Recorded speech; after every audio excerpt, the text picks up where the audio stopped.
When I say money is like freedom, it's really more about the freedom to transact. I mean, and just having it overall, right? If I don't have any money, if I don't have a house to live in, if I don't have a ability to buy food, I'm sort of like a slave. I'm at the whims of whoever will take care of me, whether that's the government giving me, welfare, or whatever it may be. But even more importantly, even if I have wealth, even if I have a lot of wealth, but I'm not able to freely transact, then I don't have freedom either. You see, our Constitution guarantees us the freedom of assembly and the freedom of speech and other things like that. But if I don't have the ability to put gas in my truck, how do I go assemble? I'm guaranteed to free assemble, but how do I get there? If I can't pay for food when I get there, how do I go? If I can't pay for a hotel room, what do I do? If I can't pay in today's day and age, if I can't pay to get a computer to go online or a phone to go on Facebook or social media, how do I have a voice? How do I have freedom of speech? And so it all starts with the freedom to transact, which is why that's the attack vector. So let's talk about what Elizabeth Warren is doing. I always kind of get a chuckle about Elizabeth Warren just thinking about President Donald Trump, the 45th president. He would call her Pocahontas. Always got me a little chuckle. He was always good at calling names, which obviously worked against him at some point because he said mean things. I think in today's day and age where we're facing nuclear war on 3 fronts, a lot of people say like bring back those mean tweets, but he would call her Pocahontas because she claimed she was a Native American and Indian. She claimed that, but it was a lie. It was all a lie. So she used this for clout. She used this to go into this minority group, or this woman minority group, so she can get to this level of power. But it's all been debunked. She's not an Indian, so he called her Pocahontas. Anyway, let's talk about what she's doing. So she is going on and on and on about taking away your financial privacy and your financial freedom through the use of CBDC, central bank digital currencies. Now, you should know about this if you've been listening to me at all, because it's something I talk about quite a bit. Let me play this clip right here. We'll set up the context, and then we'll dig into exactly what is going on here. Not that banks do wrong. If you think we could improve that in a digital world, the answer is sure you could. But in that case, let's do a central bank digital currency. Are you there? Oh, for a central bank digital currency? Yeah. Yes. I think it's time for us to move in that direction. So essentially, because the thing is, when you look at every piece of paper currency we issue, not with coins, but every paper currency has its own identity. Mm-hmm.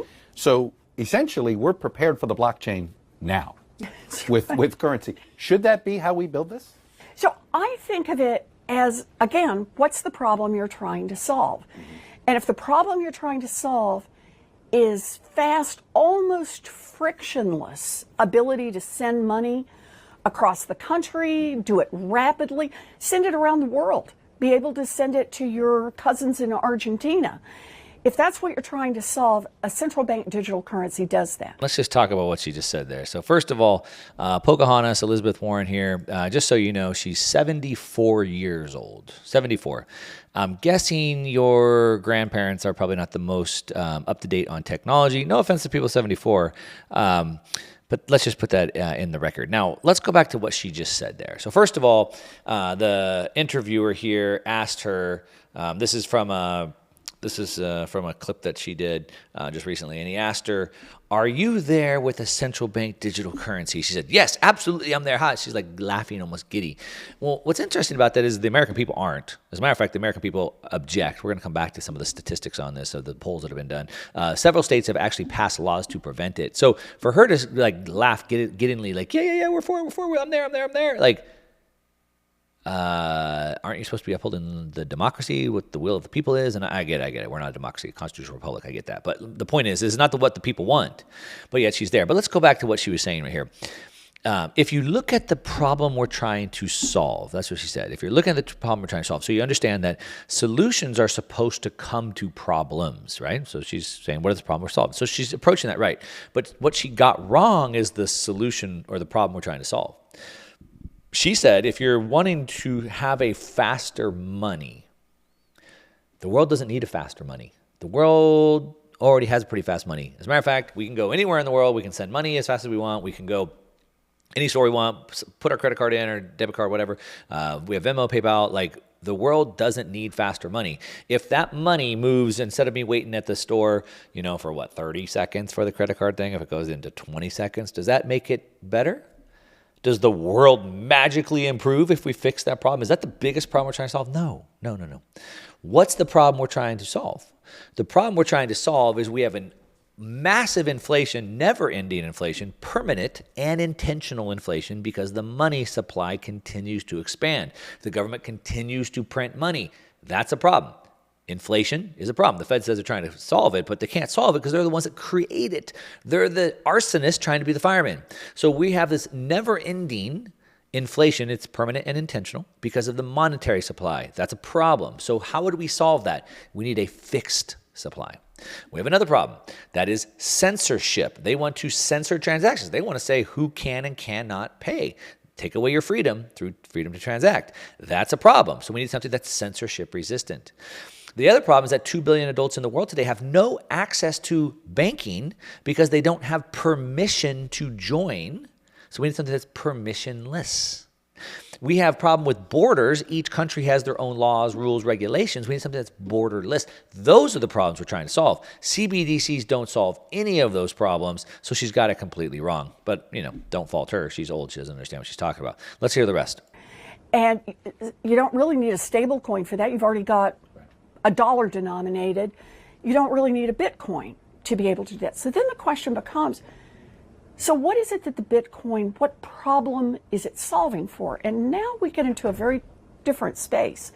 So what problem is Bitcoin solving? Well, I just laid them out for you. Permissionless money, censorship-resistant money, immutable money, fixed, limited supply money, decentralized so nobody can control it. No human, no man can corrupt it. That's what we need. Now, I get it. She doesn't understand this. But actually, that's not the problem. It is literally running in the land of the free. One of the highest ranking members of government, and when I say highest ranking, one of the ones with the most power, in control of the most things, specifically in the financial industry. And she is literally running on not running, she's already there, but she's literally on a campaign to take away your freedom in the land of the free. How does this work? She's running on an anti-freedom, an anti-crypto campaign. I asked ChatGPT, I said, ChatGPT, can you tell me the last time or any time in history that somebody in America has run on a campaign of taking away things from people, taking away rights, taking away freedoms of people? And I said, no, I can't think of that. Why would somebody ever do that? This is America, right? Exactly. Now, she's saying, she says, quote, I'm in this fight to put our government on the side of working families, end quote. Really? The working families who had all their jobs shipped offshore and they have no middle class? The working families who saw their pay not keep up with inflation? The working families who can't work on one income anymore and they have to work two? The working families who saw inflation go up so fast they had to work an extra 10 hours per month just to have the same working families that you took away their energy and now they can't afford to drive or travel as much? Those working families? You're in this fight to put the government on the side of them? You mean the government that's doing that to them? You mean taking away these working families' ability to hold wealth in a way that you can't steal from them? That's the side? She said that it's only Bitcoin and cryptocurrencies only for rogue nations, drug lords, and human traffickers using digital assets to launder billions in stolen funds. Okay, really? That's what they're using to launder billions? That's factually false. What they use is cash. What they use is dollars. You see, human traffickers, drug lords, they use dollars. And our government obliges by sending them to them. As a matter of fact, you're probably well aware of Obama sending pallets of cash to Iran. I have firsthand information. Somebody in my coaching program works with the Treasury, and the Treasury right now, the U.S. Treasury is building 3 new dollar printing facilities in the United States right next to airports, so they can ship the dollars on fresh dollars on pallets out to these other countries. Where do you think those dollars end up? in human traffickers and in drug lords and other things. You've seen the stories of the Colombian cartels with pallets of cash stacked up. It's dollars that are used for those things. But you know what else are used for drug lords and human traffickers and rogue nations? Phones. They use phones. They use the internet. They use cars. They drive. They probably eat food. They probably drink water. You see how ridiculous that seems? So we should take away everything that they use.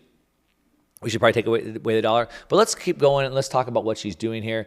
So she is, again, trying to pass these laws to just take your freedom away. Your freedom to transact.